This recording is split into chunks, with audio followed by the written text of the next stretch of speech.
네, 우리 시각으로 어젯밤부터 페드 회의가 열리고 있는데요. 금융위기 이후에 인플레 압력이 어느 때보다 높아진 상황에서 금리 인상 여부와 관계없이 이번 회의가 더욱더 주목을 받고 있습니다. 이런 상황에서 달러 인덱스가 92레벨까지 올라가서 더욱더 주목을 받고 있는데 오늘은 이 문제에 대해서 이야기를 나눠보도록 하겠습니다. 한국경제신문의 한상준 논설위원 나오셨습니다. 안녕하세요. 네, 안녕하십니까? 네, 반갑습니다. 자, 우리 시각으로 어젯밤부터 이제 페드 회의가 열리고 있는데요. 회의 결과 어떻게 예상하고 계십니까? 우리가 어제 네. 근로자의 날 때문에 휴일을 물론 이제 공무원분들이라든가 이런 분들은 이제 근무를 하셨습니다는. 네. 미국에서는 서부에서는 미국반 다보스 포럼이라는 밀켄 컨퍼런스가 열리고요. 맞습니다. 그다음에 동부에서는 페드 회의가에서 이벤트 상으로는 두 가지 다 중요해요. 밀켄 컨퍼런스는 세계적인 학자들이 좀 많이 통화정책 관련돼서 굉장히 논의하기 때문에 네. 같은 통화정책 방향, 또 페드도 통화정책 방향 이렇게 되고요. 오늘 시장을 읽을 때는 증시를 읽으면 안 됩니다. 오늘은 외환시장을 읽으셔야 된다 이렇게 보시면 되겠습니다. 외환시장에서는 달러 유로 환율이 유로당 1.20달러 밑으로 떨어지냐, 그다음에 엔달러 환율이 달러당 110엔을 돌파하느냐 하는 이런 여부와 관련해서 결국 1.20달러 밑으로 떨어지냐, 그 다음에 110엔 이상으로 돌파하느냐 하면 그만큼 달러 강세, 유로 약세, 엔화 약세 해서 연초에 이렇게 달러를 보유하라 했던 일부 증권사들이 다시 이걸 보완 차원에서 유로를 사라, 엔화를 사라 했었는데 이 방송을 통해서는 유로라든가 엔화 재미없습니다 이런 말씀을 드렸었는데요. 네. 지금 유로와 엔화 약세가 진행되고 있다. 반면에 외환시장에서는 달러 강세가 지금 이어지고 있다고 보이겠습니다. 여기 이제 우리 EPD께서 발빠르게 이제 보여주셨네요. 이렇게 해서 이제 보시면 되겠는데요. 결과적으로 사실 통화정책 방향, 그 다음에 달러 강세 이런 부분은 아무래도 이렇게 페드 회의와 관련이 있지 않냐 생각합니다. 그래서 아시겠습니다는 제롬 파월이 2월 초에 사실 취임한 이후에 3월 달에 첫 주제가 있었죠. 사실 3월 달 회의에서 보통은 페드 의장이 취임한 이후에 한 달간 관망세 정도 이렇게 봤습니다는 네. 과거의 경험입니다는 3월 달 제롬 파월이 많은 사람들이 비경제학자, 경제학학이 없는데도 불구하고 상당히 좀 굉장히 그레이 에어리어 존을 가지 않겠느냐, 자기 입장을 그렇게 밝히지 않지 않겠느냐, 무능력하지 않겠느냐 하는 이런 예상과 달리 굉장히 강도 있게 이렇게 출구 전략을 추진하는 과정에서 사실 금리를 0.25% 올렸죠. 네, 그렇습니다. 그런 상태에서 지금은 페드가 이렇게 스텝 바이 스텝식으로 금리를 올리는 게 아니라 고스톱 방식으로 이렇게 올리기 때문에 한번 금리를 올려주고 한두 차례 쉬어주고 올려주고 이런 고스톱 방식을 취하기 때문에 이번 회의는 사실 그렇게 금리 면에 있어서는 그렇게 크게 관심이 되지 않고 있다고 네. 보겠습니다. 예. 대부분 아시겠지만 금리가 동결된다 이렇게 이제 보시면 되겠는데요. 오히려 하반기 앞두고 올 회의에서 관심이 되는 것은 지금 인플레 압력이 금융위기 이후에 가장 그렇게 높아진 상태에서 이번 회의를 맞거든요. 그렇기 때문에 정책 금리, 기준금리는 예상대로 동결한다 하더라도 지금 높아진 인플레 우려라든가 이런 측면에서 사실 페드가 당면한 현안에 대해서 어떻게 생각할 것이냐. 예를 들어서 아까 우리가 캐스터께서 보여주셨습니다는 단기채 금리 2년물 금리가 2.51%로 10년 만에 최고치를 올라갔다든가, 네. 그다음에 그 앞서서 10년물 장기채 대표 금리는 10년물 국채 금리가 3%대에 올라갔다든가, 전부 10년 만에 최고치를 기록했죠. 그렇죠. 이런 상태에서 시장의 스프레드와 정책 금리의 스프레드 간의 한 달의 금리 체계를 보면 이걸 어떻게 조정해 나갈 것인지 해서 금리 동결 이 여부는 자연스럽게 된다 하더라도 사실 그러한 현안에서 어떻게 생각할 것이냐 하는 것이 이번에 페드 회의를 보고 그다음에 페드 회의 결과에 따라서 시장은 외환시장 금리 부분이니까 외환시장 이런 부분을 읽으실 필요가 있다는 걸 말씀드리겠습니다. 네, 그렇군요. 특히 말씀을 해주신 것처럼 이번 회의에서는 금리 동결이 기정사실화되었기 때문에 다른 현안에도 관심이 가는데 특히 미국 경제에 대한 전망도 좀 바뀌지 않았습니까? 지금은 이제 페드의 예. 통화 정책에서 보면 지난 10년 동안은 유동성 부분이었었죠. 금리 내리고 그다음에 돈 풀고. 그래서 통화 정책의 주안점이 사실상 뭐냐면 버냉키 독트린대로 사실 금융 사이드에 초점을 맞춰서 사실 그 금리라든가 그다음에 유동성을 변경시켰다 이렇게 보겠습니다. 근데 지금은 그 출구 전략 추진하니까 펀더멘탈이 중요하다. 펀더멘탈 중에서 양대 책매에 해당되는 고용 문제, 물가 문제가 중요하다 이렇게 보겠습니다. 그런 과정에서 같은 미국 경제를 보더라도 단순히 성장률을 보는 게 아니라 어떤 분 그런 얘기하죠. 금리 인상이 사실 미국 경제의 건전함을 얘기하기 때문에 오히려 주가가 상승한다 이런 쪽으로 얘기하십니다는 그렇지는 않다는 걸 말씀드리겠습니다. 펀더멘털 측면에서는 페드의 고용 문제, 그 다음에 물가 문제이기 때문에 이 문제가 어떻게 될 것이냐 하는 측면인데요. 한번 보겠습니다. 성장률 대체로 보면 이게 이제 올해 3월 달에 조정한 거죠. 올해 2.7%, 내년에 2.4% 정도로 해서 잠재 성장 수준 3%에 비해서는 아직도 이제 이렇게 그 경제가 완전치 못하다 이렇게 볼 때 있습니다.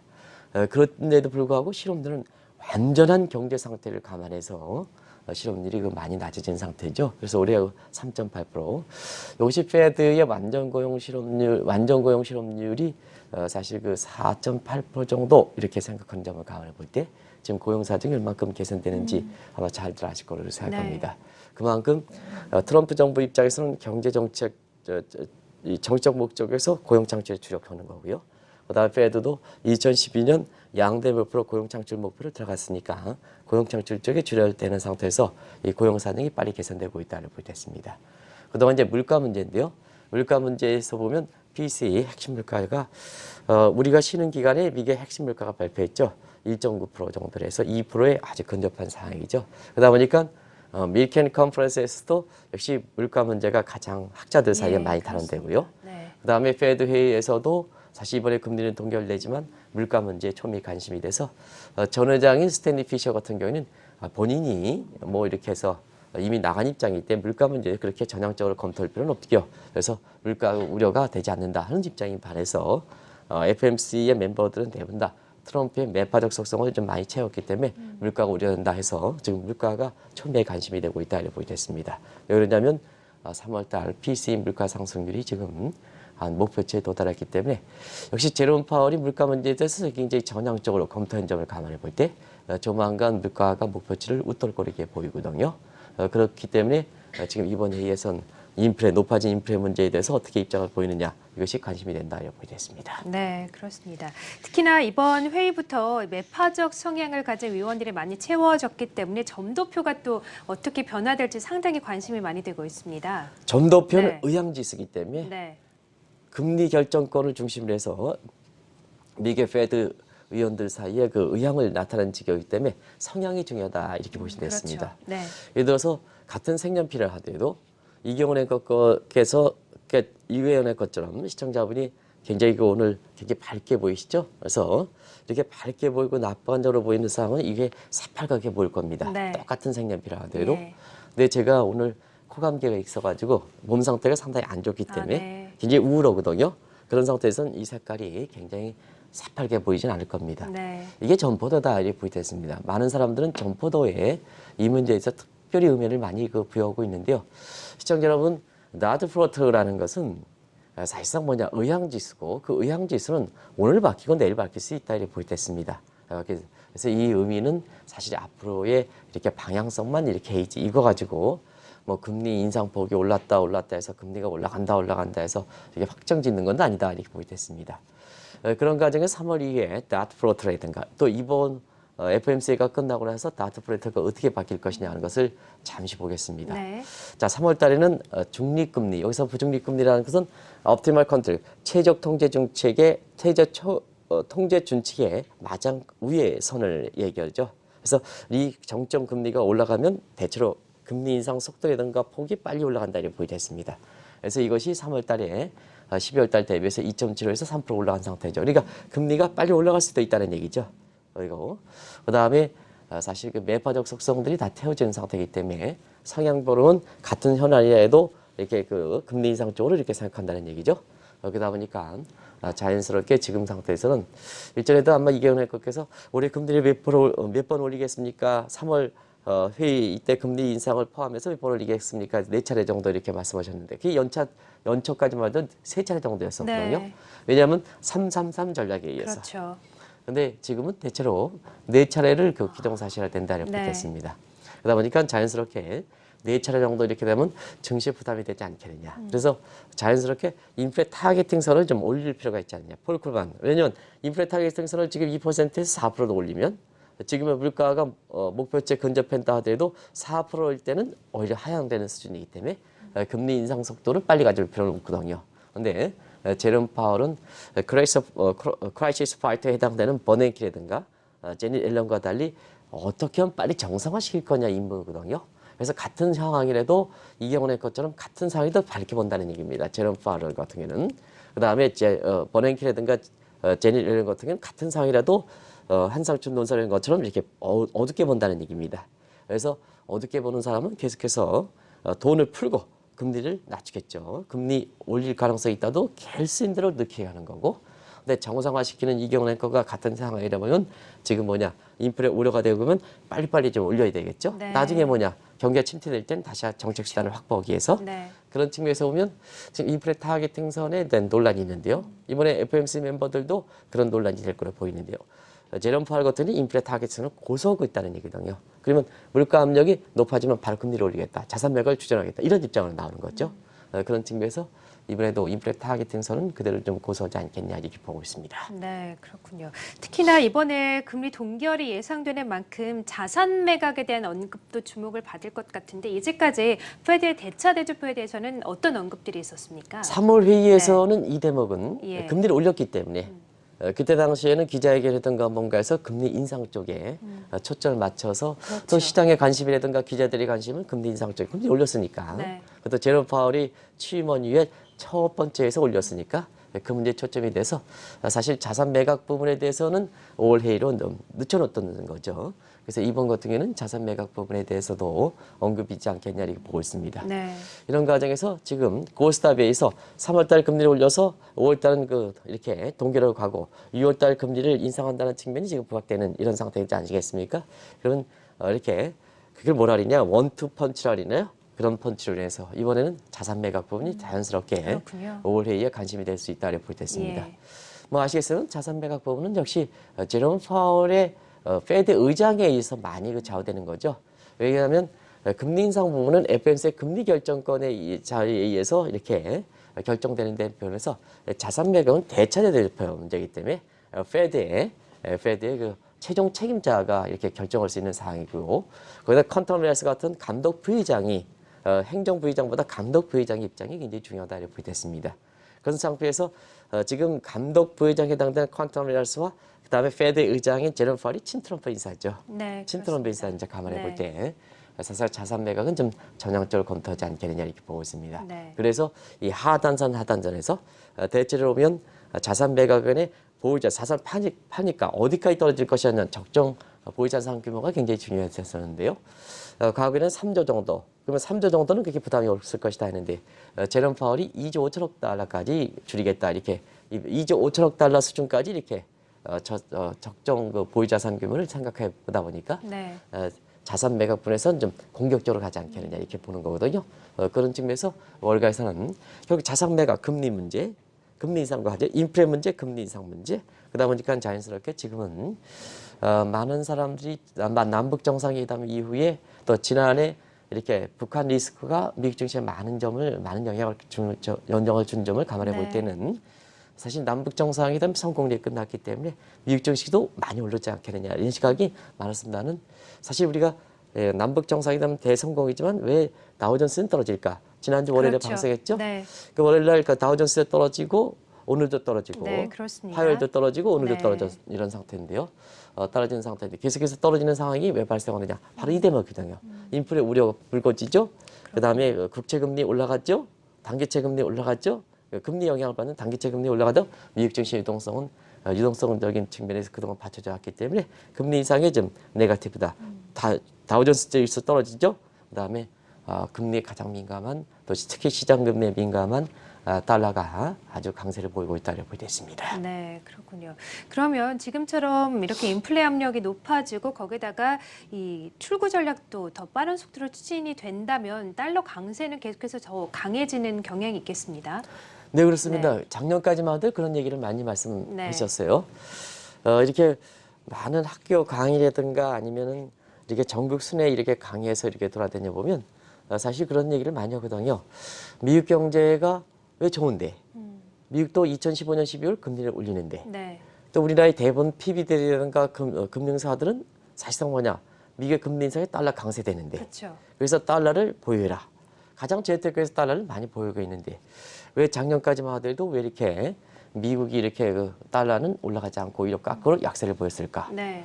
특히 트럼프 정부 들어서 달러 인덱스가 한 103 정도 되다가 88 레벨까지 아주 떨어졌거든요. 떨어졌고 이거는 어떻게 설명하냐면 달러 가치는 항상 쓰는 금리 인상 요인으로 해서 결정하면 안 된다. 일부 그 증권사가 2015년에 달러 자산 사세요. 재미있게 그리고 뭐냐 안정적으로 자산을 볼 수 있습니다. 해서 이렇게 이런 어떤 버스에다 대고 달러 자산 사세요 이렇게까지 이렇게 네. 나오는 시각이 있었습니다. 맞습니다. 그건 좀 잘못된 얘기다.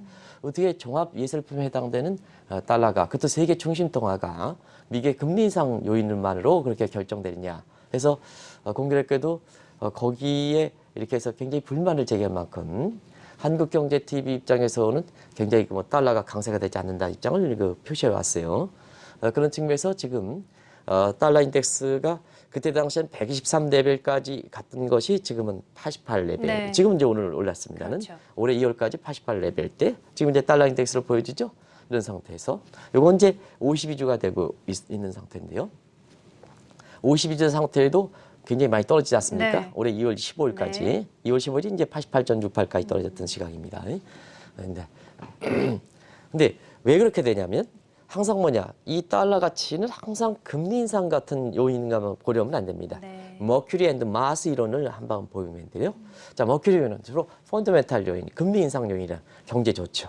그다음에 증시 화랑이죠. 그다음에 채권 금리 올라갔죠.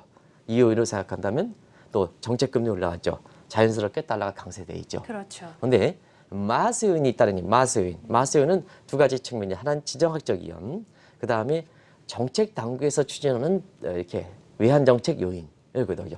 그러면 트럼프 정부에서 사실 그 무역 적자를 축소를 시켜 달러 약세 정책을 선회했지 않습니까?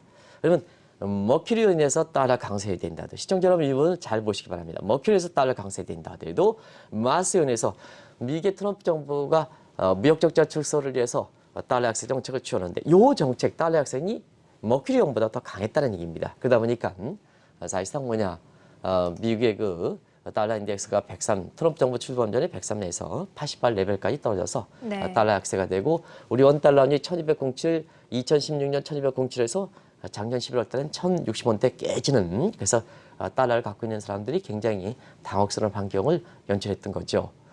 그런 상태에서 뭐냐 달러 약세 정책이 지금 외환 시장에 작년 말까지 키웠었는데요. 문제는 이 달러 약세 정책 무역 적자를 이렇게 해소하는데 도움됐다면 올해 들어서 계속해서 달러는 계속해서 확산이 돼 있죠. 네. 뭐 달러 인덱스는 한 80도 깨졌을 겁니다. 네. 근데 사실 달러에서는 취해왔지만 결과적으로는 나중에 말씀드린 마셜 러너 조건을 컨디셔널 조건을 미충족하기 때문에 무역 적자가 오히려 확대됐거든요. 특히 대중무역 적자가 확대됐지 않습니까? 네, 맞습니다. 그러다 보니까 트럼프 정부가 달러에서 정책을 취했는데 달러에서 정책이 오히려 무역 적자를 확대시키다 보니까 아연질석했던 거죠. 그래서 많은 사람이 작년 그 11월 달에 예상과 달리 달러 강세를 얘기했다가 예상가들이 1,057원대 내지니까 아이고 1,000원 밑에 붕괴될 것이다. 붕괴될 것이다. 뭐 이렇게 해서 나왔습니다는 그때에 그동안 달러 강세가 되지 않을 것이다 생각했던 그런 측면에서 대부분 다 1,000원 밑에 붕괴될 것이다 이렇게 얘기했던 시각에서 한국경제TV를 통해서는 마스원에서 그동안 금리 인상에도 불구하고 달러 약세 정책을 봤던 달러 약세 마스가 미국의 트럼프 정부의 정책이 무역 적자 해소하는데 도움되지 않는다. 그러면 달러 약세 정책을 포기한다. 그러면 결국 펀더멘탈 머큐리 요인으로 간다. 해서 1,000원 붕괴에서는 가능성이 적습니다. 오히려 미국 이제부터는 미국 경제 요인도 없고 금리 올라가고 이런 요인에서 오히려 원 달러 환율 부는 1,000원이 붕괴되는 것은 어려운 일이지 않냐 하는 이런 시각을 말씀드렸습니다. 네. 지금 올해 그 달러 인덱스 같은 경우는 2월 15일에 88.5 레벨까지 떨어지다가 지금 92.5까지 해서 지금 아까 이경훈님께서 방송 전에 달러 인덱스가 빠르게 회복되고 있습니다라는 말씀을 하셨지 않습니까? 네네. 이거 위안 시장 모습이다 이렇게 그렇군요. 보겠습니다. 네. 자, 이렇게 달러 약세에 따른 부작용이 노출이 되면서 새롭게 선임된 이 레리 커들로 NEC 위원장도 달러 강세를 선호하는 쪽으로 입장을 좀 바꾸지 않았습니까? 네, 네. 종교롭게도 커들러가 네. 예리콘에 이어서 이제 NEC 미국의 스텝진에서 우리나라로 얘기하면 청와대 경제수석 정도 되지 않을까 이렇게 봅니다. 네, 오히려 그렇군요. 지금 경제수석이 이런 분들이 아마 내가 보기엔 스텝으로서 본래 기능이다 이렇게 보게 됐습니다. 네. 잘 나오지 않으시거든요. 이게 청와대 무슨 사람들이 스텝 기능 하는 사람들이 많이 이렇게 나온다는 것은 별로 바람직스럽지 않다는 걸 말씀드리겠습니다. 우리나라에서 지금 남북 정상회담과 관련해서 좋은 그 모습을 국제사회에 비추고 있습니다는 이게 너무 좀 국민의 공감대를 바탕으로 해서 되지 않지 않느냐. 이것이 이제 남북 통일과 관련돼서는 또 비용 문제가 있기 때문에 굉장히 국민의 공감대에서 많은 부분이 국민의 그 공감대 속에 추진했으면 더 좋은 모습이 되지 않게 되냐. 특정 사람들이 너무 이제 독점하는 게 아니냐 하는 이런 시각이 국제 비판이 좀 많거든요. 그런 측면에서 보면 지금 청와대 스태프분들이 이렇게 남북 정상회담을 지역으로는 경제 문제에서는 잘 나서지 않는 모습인데요. 원래 원칙적으로 보면 좋은 모습이다 이렇게 보겠습니다. 네. 근데 사실 또 다른 측면이 있다면 또 문제가 되는 거죠. 근데 일단은 모습은 좋은 모습이다 이렇게 보겠습니다. 그런 측면에서 우리가 보면 사실상 NEC의 위원장 커들러가 이렇게 들어오고 나서부터 네. 존 케리에서 나와서부터 달러 인덱스가 빨리 올라가는 상태거든요. 왜 그러냐? 커들러가 1월 달에 다보스 포럼에서 트럼프 대통령이 달러 약세 정책을 포기하고 달러 강세가 선언하겠다. 국기에 부합하겠다 해서 미누신 재무장관을 굉장히 무색할 정도로 달러 선호를 강세 선호를 발행했습니다. 이걸 구체화시키는 스텝 기능에서 구체화시키고 입장이 큰 사람이 커들러거든요. 커들러도서 달러 인덱스가 빠르게 올라가고 있다고 보게 됐습니다. 우리가 보면 이 달러 인덱스 같은 경우는 중심통화이기 때문에 그날 흐름을 보면 안 됩니다. 긴 추세를 보아야 됩니다. 그러면 트럼프 정부의 달러 약세 정책에서 달러 선호 정책으로 변하는 것은 시기적으로 어떤 그 의미를 갖고 있을까 하는 것을 1990년대, 80년대 지금의 정책과 비슷한 지금의 트럼프 정부는 제2의 레이건 정책이라고 이렇게 부르거든요. 네. 그때 맞물려서 한번 보겠습니다. 간단히 설명드리겠습니다. 1980년대는 오너럴 레이건, 이때는 강한 달러 정책을 취했죠. 그럼 제2의 레이거노믹스를 추진하는 트럼프 정부 입장에서는 지금 달러 강세를 좀 선언적으로 바뀐 상태죠. 네. 맥을 같이 오죠. 그런 상태에서 자 입장을 한번 보겠습니다. 1980년 프라자 합의회는 달러 약세 정책을 세요. 엔화에 대해서. 근데 1995년은 역프라자 합의회 달러 강세를 선언했죠. 그러다 보니까 자 지금 트럼프 정부 입장에서 제2의 레이건을 추진하는 과정에서 레이건 대통령 때 달러 강세했으니까 트럼프도 달러 강세를 선언했다. 이렇게 네. 보시면 되겠는데요. 결과적으로 보면 그때 재무장관이 사실 루빈이었었는데요. 강한 달러를 선호했던 것이 1990년대 후반에 트럼프 정부의 재무장관인 루빈 독트린이었었는데요. 네. 지금 이 커들러가 강한 달러 정책을 추진하다 보니까 지금 상태에서는 루빈 독트린에 의해서 커들러 독트린이 나오지 않겠느냐 이런 쪽의 얘기거든요. 지금 그래서 이번 주에 미중 간 이렇게 통상 정책에서 지금 네. 월가에서 관심이 되고 있지 않습니까? 그렇죠. 근데 위안화 절상 문제, 달러 약세 문제 이건 얘기하지 않고 있습니다. 왜냐하면 이미 이제 중국과의 무역 적자를 해소하는데 달러 약세를 한번 해봤습니다는 네. 이게 대중 무역 적자 이렇게 개선하는 데는 도움이 전혀 안 되고 오히려 그렇죠. 확대시켰거든요. 네. 그러다 보니까 뭐냐? 자 지난 4월 말에 중개 지적재산과 관련돼서 문제가 있지 않느냐 이를 바탕으로 해서 또 3월 말에 NT 보고서, 무역장벽 보고서 문제가 있잖아요. 관세라든가 비관세 장벽 이런 쪽에 초점을 맞춰서 이번에 주말에 사실 미누시라든가 커들러라든가 이런 또 라이트 하이저 같은 USDR 대표들이 전부 통상 관련된 사람은 전부 철쭉 들어서 네, 맞습니다. 중국에 방문해서 지금 이 문제가 그렇죠. 조정하는 거거든요. 그런 측면에서는 지금 국제사회에서 보면 지금 인플레 압력도 높아지고 그다음에 단기채, 장기채 금리 올라가고 그리고 여기에 따라서 트럼프 대통령 그다음에 커들러 이런 사람이 달러 강세를 선호하고 하다 보니까 1995년 것처럼 역프라자 합의에 경우에 따라서는 달러 강세 같은 이런 추세에 맞추는 루빈 독트린에 의해서 달러 강세 제2의 루빈 독트린은 커들러 독트린이 나오는 게 아니냐 하는 이런 시각도 지금은 굉장히 분위기상으로는 성숙된 여건이 아니지만 네. 이런 얘기가 나오는 것도 시장 참여자 입장에서는 어느 쪽에 초점을 맞춰서 봐야 되느냐 하는 것을 미리 주는 인플레이션이 아닌가 생각합니다. 네, 그렇군요. 한 가지 궁금한 것이요. 이론적으로 봤을 때는 달러 약세를 추진했을 때 당연히 무역 적자가 개선이 돼야 되는 것인데 왜 효과가 나타나지 않았던 걸까요? 오늘 그 달러 네. 인덱스가 92레벨 때까지 예. 올라가니까 네. 이 문제가 월가에서 또 다시 또 가스가 되는 것 그렇군요. 같아요. 왜냐하면 달러 강세를 선언하는 것이 일시적 현상이 아니라 계속해야 될 것이다. 트럼프 정부에는 무역 적자를 축소하고 보호주의를 강화한다 이렇게 하더라도 계속될 것이다 이렇게 얘기하는 것은 또 이게 서쪽에서 2시간 차이를 걷고 있는 서쪽 밀켄 컨퍼런스에서도 달러 강세도 되게 많이 얘기하고 네. 경우에 따라서는 달러 약세, 저금리, 달러 약세, 그 다음에 돈 풀어 이런 문제에서 미국 증시가 지난 10년 동안 많이 올랐었는데요. 사실상 앞으로는 미국 금리 올려 인플레 문제 불거져 달러 강세에서 밀켄 컨퍼런스에서는 오늘 한국경제의 김현석 특파원이 이렇게 한국경제신문에 전부 국내 언론에서 처음으로 이렇게 전부 이렇게 이런 것을 소개한 내용을 보면 자, 이 서부 쪽에서는 금융위기 가능성을 또 다시 얘기하는 거거든요. 네, 그렇군요. 그런 측면이 2008년 금융 이전의 시점과 비슷하게 상황이 전개되기 때문에 네. 그런 우려가 나오는 거거든요. 그런 우려가 나올 때를 감안해 볼 때는 역시 트럼프 정부에서 무역 적자가 축소한다 하더라도 달러 약세 정책은 가져가기는 어렵겠다. 왜냐면 자, 달러 약세에서 무역 적자를 축소하려면 우리가 얘기하면 이 수출 미국의 수출 상품, 미국의 수입 상품의 환율에 대한 탄력성, 가격의 탄력성이 높아야 되거든요. 네. 근데 이것은 이제 거시기 국제무역인에서는 마샬로는 컨디션 조건이라 하고 시청자는 잘 아실 거로 생각합니다. 이게 앞으로도 계속해서 문제가 될 것이다 하는 측면에서 말씀을 한 달 전인가요? 2달 전에 말씀을 드렸었는데 오늘 월가에서 관심이 되거든요. 근데 미국 입장에서는 달러 약세 정책은 무역 적자 축소에 이렇게 도움되지 않는다는 것은 가장 기본인 미국의 수출 상품이 환율 가격에 탄력적이지 않기 때문에 그렇다 이렇게 보여졌습니다. 네, 그렇군요. 그러면 앞으로 원달러 환율은 어떻게 될 것으로 좀 보십니까? 작년 4분기부터 일부가 좀 1,000원 밑으로 떨어질 것이다라고 예상을 하기도 했거든요. 어떻게 예상하십니까? 이 점이 굉장히 가장 관심이 되겠죠. 네. 작년 11월 달에 원달러 환율이 1,060원대 붕괴되니까 1,000원 붕괴세 나왔어요. 맞습니다. 그때 네. 뭐 시청자 여러분 다 기억하고 계시죠? 근데 그 1,000원 붕괴세를 얘기했던 대부분 사람들이 뭐냐면 2015년 미국의 금리 인상이 됐을 때는 오히려 달러 강세에서 원달러 환율이 1,250원 이상에서 달러를 취했던 사람 기관에서 사실 오히려 그 원달러 환율이 1,000원 밑에 떠지다 1,060원 밑에 떠지다 보니까 1,000원 붕괴설이 나왔단 말이에요.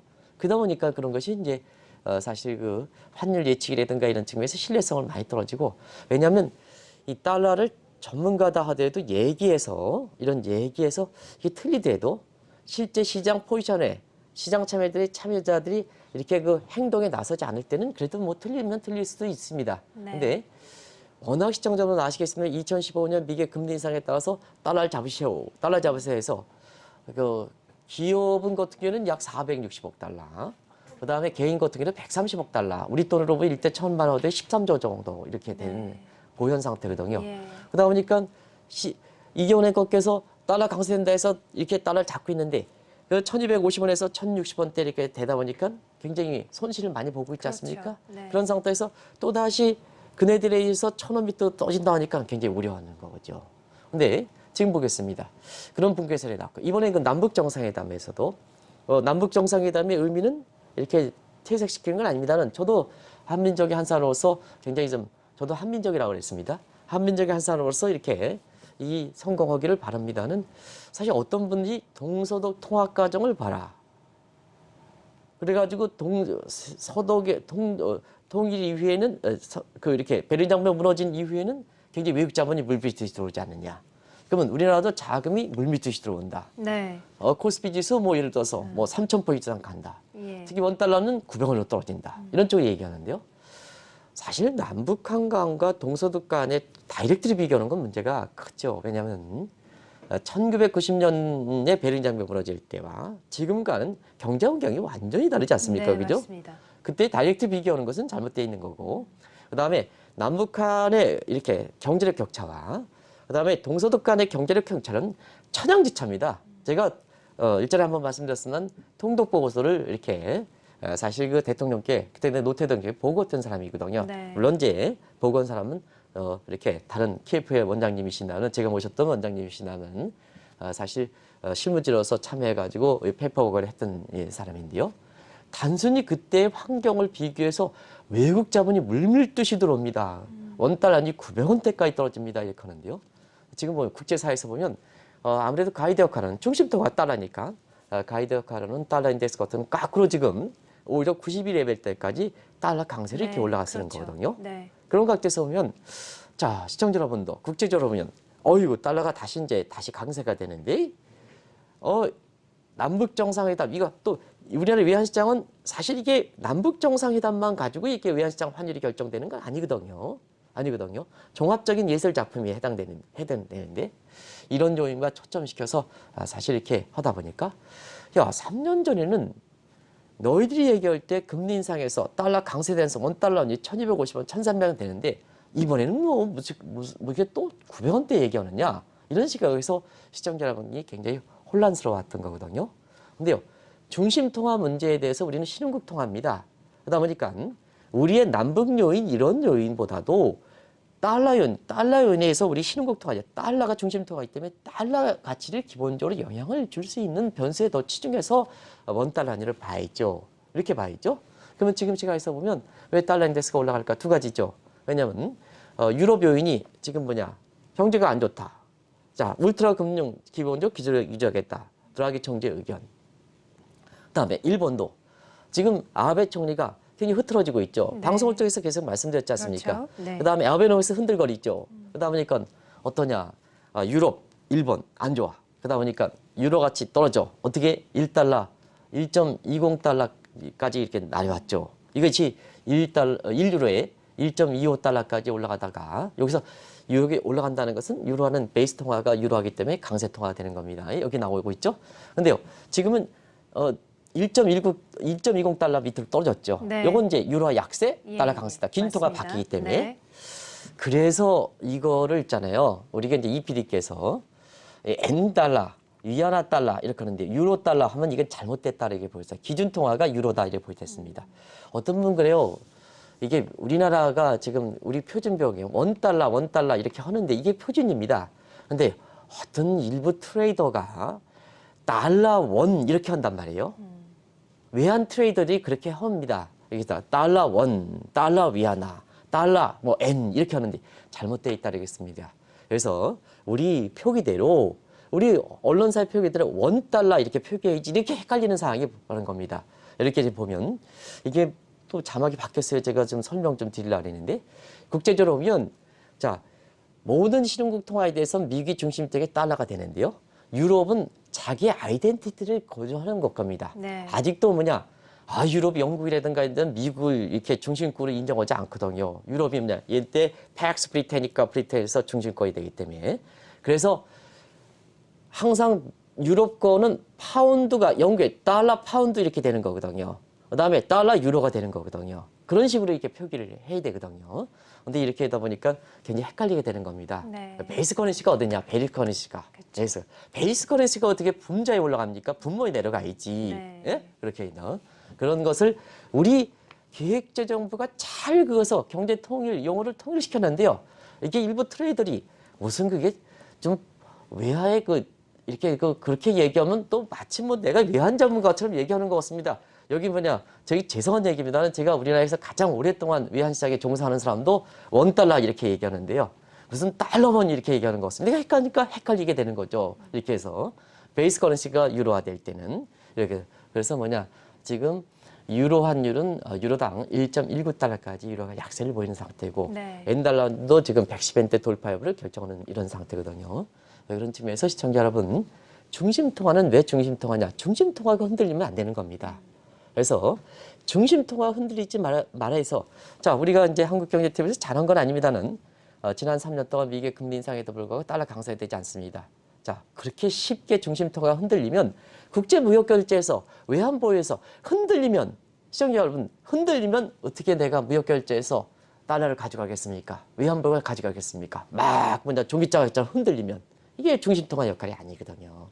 그래서 미국의 금리 인상에도 금리 인상 때문에 이게 결정되는 건 아닙니다. 종합적인 마사지 상품입니다. 그래서 원달러는 달러당 1,150원에 상하 50원 이렇게 해서 대부분 주거 어려움에 3년 동안 그렇게 유지했던 거고요. 올해 같은 경우는 이렇게 남북 정상회담 이런 변수들이 있기 때문에 미국 초연이 상당히 중요합니다. 이런 측면에서 그 피보 레이트만 50원 정도 떨어달 주십사. 그래서 피보 레이트 1,100원에 상하 50원 이렇게 해서 하단으로 1,050원, 상단으로 1,150원 해서 지금 그런 상태로 거래되고 있지 않습니까? 네. 그런 상태에서 그대로 유지하고 있는데요. 그런 측면에서는 자, 우리 남북 요인 이건 우리나라 요인입니다. 근데 다시 말씀드려 원달러의 중심은 미국 요인입니다. 미국 요인입니다. 그래서 이런 것을 볼 때 자꾸 우리 내부적 요인에서 흔들릴 필요는 없다는 얘기입니다. 내부에서 그것이 하나의 변수인 것은 틀림없지만 이번에도 남북 통일 이후에 뭐 하나 바뀐 게 있습니까? 그냥 합의문 이렇게 나온 거죠. 공동선언문 나온 거죠. 이런데도 불구하고 마치 외국 자본이 물밀듯이 옵니다. 원달러 900원 떨어집니다. 이렇게 나오는데요. 이런 것은 기업의 담당하는 입장, 지금 행동에 나서야 되는 입장. 지금 수출입 결제회의죠, 외화 계획 회의죠, 각종 경영계 회의죠. 이런 사람들한테는 굉장히 심각한 고민을 초래하는 거거든요. 네. 당신은 말 한마디 해서 외국 자본 물밀듯해서 원달러에 1,000원 분기돼서 900원 떨어진다 얘기지만 실제 행동에서 결제에 나서는 사람은 어떻게 해야 되겠냐 문제입니다. 그래서 말 한마디 가지고 조심해야 되거든요. 그런 관점에서 우리가 중심통화 문제, 중심통화는 왜 중심통화냐? 그러면 중심통화가 뭐냐? 흔들리는 이렇게 되면 사실 뭐냐? 그게 중심통화 역할이 되는 건 아니다 이렇게 보게 됐습니다. 네. 그런 측면에서 이렇게 다시 한번 마치 이슈가 터지면 뭐냐? 주가 올라가고 환율 떨어지고 또 이렇게 되는 시각인데요. 그렇게 움직이면 시장이 투기적 세력에 의해서 거들리기 때문에 네. 사실은 뭐냐? 시장에 참여하는 사람들이 예측이 불가능하면 굉장히 세계경제 입장에서는 대혼란이 초래한다 이렇게 보게 됐습니다. 네. 그렇게 이 특정 변수에서 시장이 이렇게 움직이는 건 아니다 하는 걸 말씀드리겠습니다. 변화 가능성이 줄 수 있는 요인이 되지만 마치 기조적 흐름 자체가 뭐냐 완전히 남북 정상회담에 변화될 만큼 이런 쪽으로 이렇게 되는 것은 아니다 하는 걸 꼭 좀 말씀드리겠습니다. 네, 알겠습니다. 자, 어젯밤부터 페드 회의가 열리고 있는 가운데 달러 인덱스 레벨이 92레벨까지 올라갔는데요. 이로 인해 외국인 자금의 영향과 원달러 환율의 향방에 대해서 이야기를 나눠봤습니다. 한국경제신문의 한상춘 논설위원과 함께했습니다. 고맙습니다. 네, 고맙습니다. 네, 굿모닝 투자의 아침 1부 여기서 마치고요. 잠시 후 2부에서 뵙겠습니다.